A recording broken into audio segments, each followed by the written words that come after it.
Every square on the chessboard has a name, which is actually just its coordinates. As we mentioned before, each column is called a file, and each row is called a rank.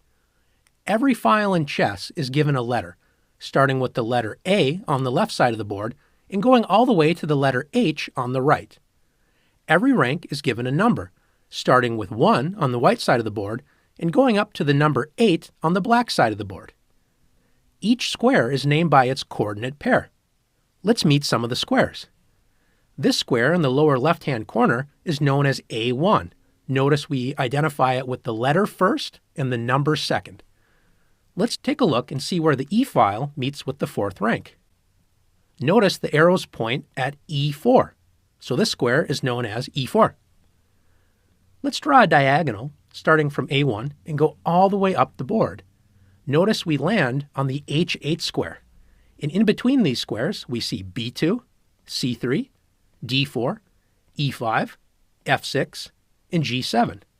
Together, this is known as the A1 to H8 diagonal, because the diagonal begins on A1 and ends on H8.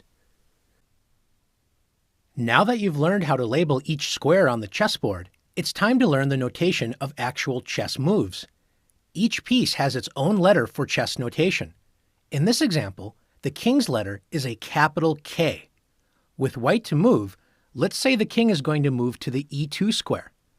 The way we describe that move is by saying the piece's letter first, which is capital K, then the square it moves to, E2.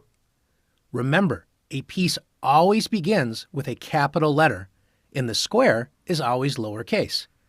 So after the move, King E2, putting it all together, we say K, E2. Let's say black wants to play King to D7. In this case, it's the same idea.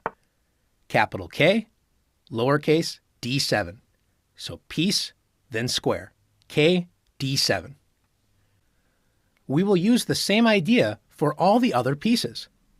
The rook is a capital R, the queen, a capital Q, the bishop, a capital B. The knight, however, is a little bit different. Since the capital K is already used for the king, we use a capital N for the knight. For example, N E6.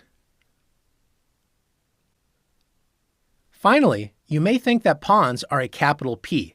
In this case, pawns are only written as the square that they move to.